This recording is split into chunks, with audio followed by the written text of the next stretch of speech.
O acontecimento da última semana no meio político de interesse dos municípios da região foi a votação no Senado que aprovou o adiamento de 4 de outubro para 15 de novembro das eleições deste ano, que vão eleger novos prefeitos e vereadores para a partir do ano que vem. É uma medida que veio como reflexo da pandemia do coronavírus e com o receio que a ideia de reunir várias pessoas em um mesmo local, no mesmo dia, é capaz de provocar atualmente, mesmo com algumas semanas de antecedência. Só que essa proposta ainda depende do aval da Câmara dos Deputados e por lá as coisas não estão tão encaminhadas no sentido de um consenso sobre o assunto, ou se não um consenso, pelo menos a segurança de que o mínimo necessário para a aprovação desse projeto de emenda à Constituição seja reunido.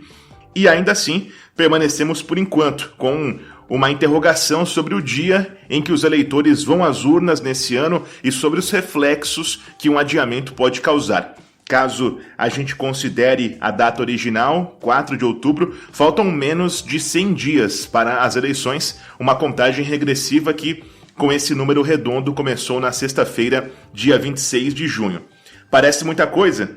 É só lembrar que essa já é praticamente a duração da quarentena aqui no estado. Eu sou o Bruno Moreira e em formato de conversa a gente começa o 35º episódio do Além da Capa. Para isso também marcam presença nesse podcast o repórter de cidades André Rossi. Olá André, tudo bem? E aí Bruno, tudo bem? E o editor executivo e chefe de reportagem do Liberal, João Colossali. Olá João. Olá Bruno, olá André. Bom, ainda que a definição das chapas não tenha ocorrido, as peças desse tabuleiro já se movem em um ritmo diferente com o avançar dos dias, mesmo com o impacto da pandemia sobre as atividades dos partidos e dos possíveis candidatos. Caso não haja mudança na data, as convenções começam daqui a menos de um mês, no dia 20 de julho, pelo calendário que ainda está vigente. Diante desse contexto, André, qual que é o termômetro das eleições nesse momento aqui em Americana inicialmente, mas posteriormente a gente fala também de Santa Bárbara e de Nova Odessa? Bom, primeiro existe muita expectativa sobre essa definição de quando se vai ser ou não adiado as eleições, então os partidos estão ainda meio que tentando se organizar, tentando costurar os acordos para formar as coligações, que talvez tenha sido o que mais foi impactado nesse momento. A definição dos pré-candidatos a prefeito já era algo um pouco encaminhado, mas a forma como serão formados os grupos demorou bastante, está demorando bastante na verdade, para ter uma definição. Então todo mundo está muito na expectativa de saber como isso vai afetar os prazos, né, para poder de fato terminar de costurar os acordos. Por experiências anteriores, João, eleições de 2006, de 2012, a gente percebe que nessa época do ano a nossa cobertura já estava mais voltada realmente para movimentação política das cidades da nossa área de cobertura, não é? Pois é, porque nessa época geralmente você já tinha muita coisa encaminhada, né? E acho que talvez seja uma grande diferença das eleições deste ano, pelo menos aqui em grande parte das cidades da região, é que a mudança, a alternância de poder é inevitável, né? Muitos prefeitos não podem se reeleger, já estão em segundo mandato, faz com que a movimentação política e eleitoral da cidade também seja maior. Então tem candidatos, as eleições podem ter mais candidatos que se vejam com chances, né, nessa alternância de mudar a cadeira de conseguir uma cadeira no governo. Mas a estrutura que a própria região, que não é uma região que é um pedaço do país, um pedaço do estado, exige para se fazer uma eleição, mostra que essa mudança de data, esse calendário eleitoral, ele precisa ser muito bem definido, porque ele tem um impacto gigantesco, que se é medido em número de candidatos, de urnas, de pessoas que vão trabalhar. É uma estrutura que não dá para você mudar de um dia para o outro e que acha que parece que vai dar para levar para frente e conseguir fazer uma eleição. Então, talvez essa seja a grande preocupação de todos que organizam as eleições deste ano, né? Bom, é claro que nessas próximas semanas tem bastante coisa para acontecer ainda, mas nesse momento a Americana tem um cenário repleto de nomes que se colocam no páreo na condição de pré-candidatos. Se a gente considerar todos que se manifestaram dessa forma, pelo menos em algum momento até agora, são mais de 10 nomes no total. Quais são esses nomes, André, colocados até o momento sobre a mesa e entre eles é possível indicar quais aparentam já estar em uma posição próxima da definida e quais estão ainda fazendo costuras, estão conversando para possíveis composições sem que necessariamente, no fim das contas, eles sejam cabeças de chapa em outubro ou novembro? A gente tem alguns candidatos que parecem que não vão abrir mão de ser o candidato a prefeito de fato, né? Entre eles, a gente tem a vereadora Maria Giovana, pelo PDT, o ex-deputado estadual Chico Sardelli, do PV, é outro que também não está muito inclinado a abrir mão de ser o candidato, e o PSDB, independentemente de quem seja o escolhido, né? Hoje o partido está entre o Rafael Macris, vereador, o Vanderlei Macris, deputado federal, e o Roger Williams, vice-prefeito da cidade, que também trabalha no gabinete do Cauê Macris, presidente da Alesp. Esses são três nomes, três partidos que não devem abrir mão de ser cabeça na eleição.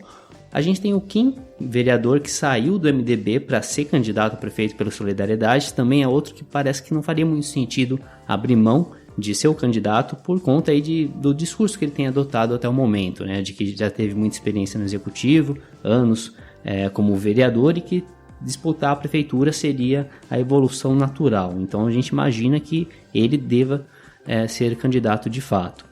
Agora o MDB, não existe um racha, mas existem duas forças bem claras no partido, né? Tem quem acha que deve ter o candidato próprio, né? No caso, o Alfredo Ondas, vereador, é o pré-candidato hoje, mas também tem uma vertente dentro do MDB que defende que é melhor ser vice, talvez, aí do PSDB, por exemplo. É uma conversa que existe. Então, não temos uma definição muito grande sobre o que o MDB vai fazer. E os outros candidatos aí vai depender muito de como serão os próximos dias, de quais serão as costuras que serão realizadas. Por exemplo, o vereador Wellington Rezende demonstrou muito interesse antes mesmo da janela partidária, né? Se colocava aí como um pré-candidato, mas já tem falado bem pouco sobre isso ultimamente. Mesmo caso do secretário de Meio Ambiente, Odair Dias, né? Que deixou o cargo, voltou para a Câmara e também adotou um discurso mais ponderado. A última vez que eu conversei com ele sobre isso, já não quis dizer que era pré-candidato a prefeito, como dizia antes de sair, inclusive do cargo. Então ainda temos muito, acredito que desses 10, uns 5, 6 devem se manter. Tem ainda Ricardo Molina, né, do Republicanos, o ex-vereador Luiz Antônio Crivellari, do PSL, o grupo do ex-prefeito Diego Denadai ainda indica a irmã Thalita Denadai como possível candidata, o pessoal com o professor Adriano.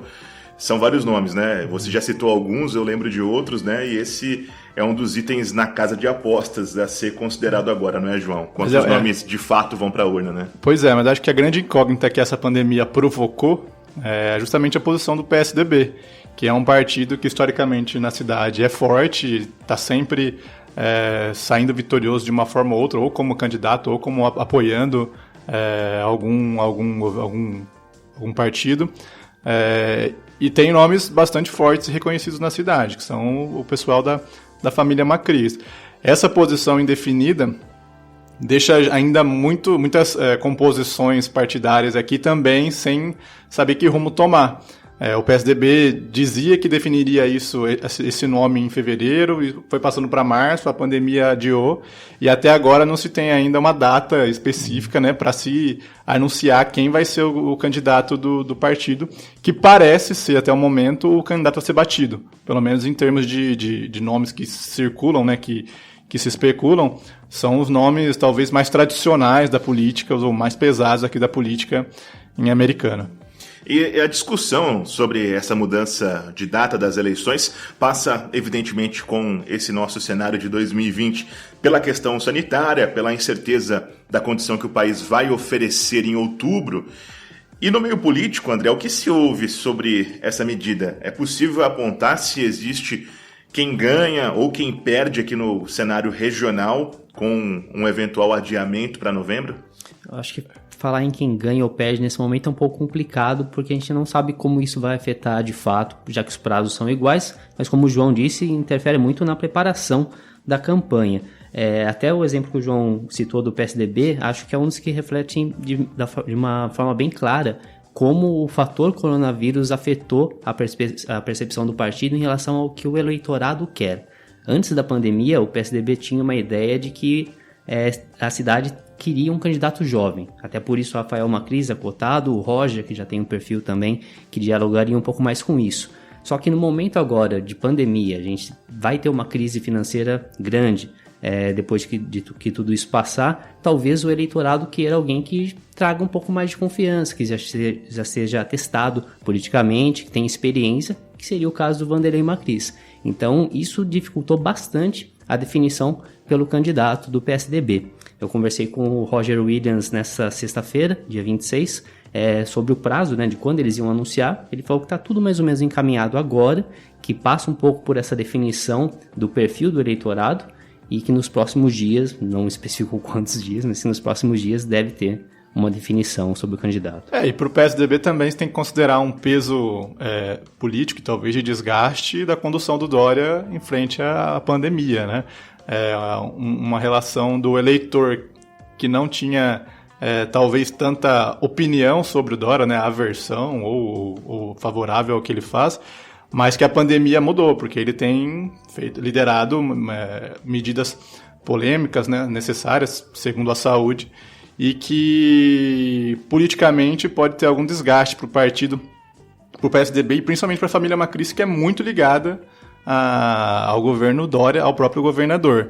Então também é outro fator aí que provavelmente deve, se não influenciar, mas ser considerado também no que pode vir aí para ser escolhido, né, de candidatos a serem escolhidos pelo partido, mas também do peso que vai ter na urna. João, queria aproveitar ainda em Americana, você falando desse contexto da influência externa, né, que a gestão estadual pode trazer, né, para o contexto aqui de Americana. O prefeito Omar anunciou semanas atrás a desistência da briga pelo direito de se candidatar, só que até agora ele também não fez gestos claros sobre o destino do capital político dele. O próprio partido, o André lembrou, o MDB, tem um pré-candidato, que é o vereador Alfredo Ondas. O vice-prefeito, o Roger Williams, é presença ativa no grupo do PSDB, que já tem como certo o lançamento de um nome como cabeça de chapa. E ainda nas eleições de 2018, eu acho que vale lembrar que a cúpula da administração municipal mostrou um alinhamento com o então candidato a deputado estadual, Chico Sardelli, que agora é novamente pré-candidato a prefeito. Considerando isso, a essa altura do campeonato, qual é a influência que o Omar pode exercer sobre essa campanha, João?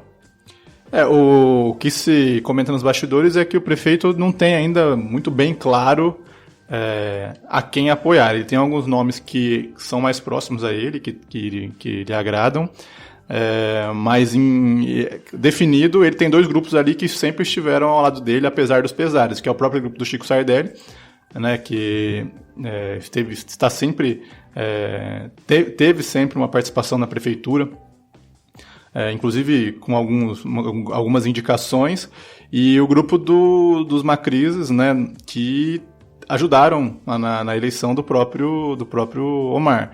Mas recentemente circulou uma informação de que o prefeito, por exemplo, tinha uma certa afeição pelo Rafael Macris, que havia uma reaproximação após umas crises entre eles aí, mas o que se rola nos bastidores é que não, é que o prefeito, dentro da candidatura do PSDB, o Rafael Macris, né, o vereador, não seria a sua predileção. Eu imagino que com essa saída do Omar do calendário eleitoral, ele talvez tenda a influenciar menos, né, do calendário não, da candidatura, né? Ele deve influenciar menos nessa decisão. Acho que vai caber muito mais ao partido, ao MDB, se posicionar e definir que rumo que vai seguir do que é o próprio prefeito. Algumas datas a serem consideradas diante do calendário em vigor ainda. Dia 20 de julho tem início as convenções partidárias para a definição, a escolha dos candidatos. Essa janela começa em 20 de julho e vai até 5 de agosto. Em 16 de agosto passa a ser permitida a propaganda eleitoral, inclusive na internet. Dia 28 de agosto começa o horário eleitoral gratuito no rádio e na televisão. E no dia 4 de outubro acontece o primeiro turno da eleição. Como nenhuma das nossas cidades tem mais de 200 mil eleitores, será apenas um turno em qualquer circunstância. O horário eleitoral vai até 1º de outubro. Caso seja aprovada na Câmara a mudança para novembro, o calendário fica da seguinte maneira: dia 15 de agosto é o prazo para o desligamento daqueles que quiserem disputar os cargos de prefeito ou vice. De 31 de agosto a 16 de setembro acontecem as convenções partidárias para a escolha dos candidatos. Dia 26 de setembro, o início da propaganda. De 27 de setembro a 12 de novembro, o horário eleitoral gratuito. E no dia 15, o dia da votação propriamente dita. Considerando isso, André, em caso de mudança na data da eleição, como todo o calendário vai mudar, abre-se uma nova janela de desincompatibilização para que integrantes do primeiro escalão dos governos municipais possam concorrer nas urnas, um prazo que já venceu considerando o calendário vigente. Tem espaço para mais alguma surpresa nesse cenário, considerando essa hipótese? Eu acredito que pelo menos em Americana e Santa Bárbara do Oeste também não, porque como até então nada foi aprovado, quem tinha que sair meio que já saiu. No caso, por exemplo, o Odair Dias aqui em Americana, e em Santa Bárbara você teve o Vinícius Furlan, que era secretário de esportes, e o Miguel Brito, de desenvolvimento econômico, que deixaram, já que os dois são cotados também para vice do Rafael Piovesan. Então acho que quem tinha que sair já saiu, e é apenas se tiver algum problema no meio do caminho, for necessário aí alguma nova análise, mas não acredito em novas mudanças nesse sentido. Aproveitando a menção, André, agora em Santa Bárbara e também em Nova Odessa, qual que é o mapa de calor desse momento em relação às eleições? Bom, em Santa Bárbara do Oeste a gente tem o Rafael Piovesan, que é o candidato do prefeito Denis Andia, né, pelo PV. Temos o Dr. José pelo PSD e também o Danilo Godoy pelo PSDB. Esses dois, inclusive, tiveram um momento meio estranho esse ano, já que o Dr. José era o pré-candidato do PSDB. O partido chegou a emitir um convite para anunciá-lo como pré-candidato e de repente ele disse que não tinha sido autorizado, acabou saindo do partido, né? Teve alguns desentendimentos e o PSDB lançou o Godoy.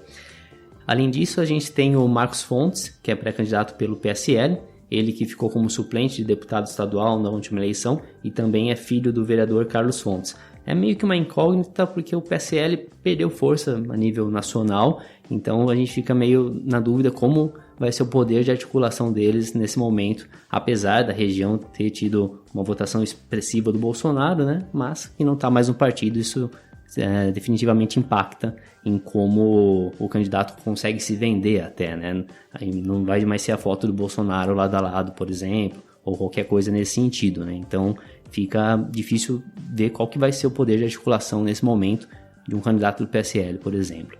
E em Nova Odessa também um panorama já sem indicar possíveis surpresas daqui em diante, né?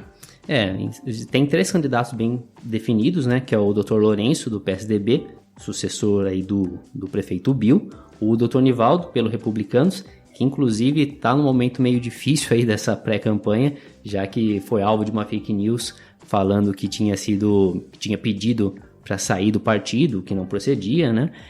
Mas houve um racha dentro do Republicanos, parte do grupo saiu, então até rolou um papo nos bastidores que podia ser alguém que deixou o grupo insatisfeito, que colocou essa fake news aí na semana retrasada. E também temos o capitão Jackson Candian pelo Avante, que é uma figura nova na política, ele é PM, era policial militar, tem 49 anos, então está apostando naquele discurso de renovação política, assim como é um pouco o perfil do Avante nesse momento.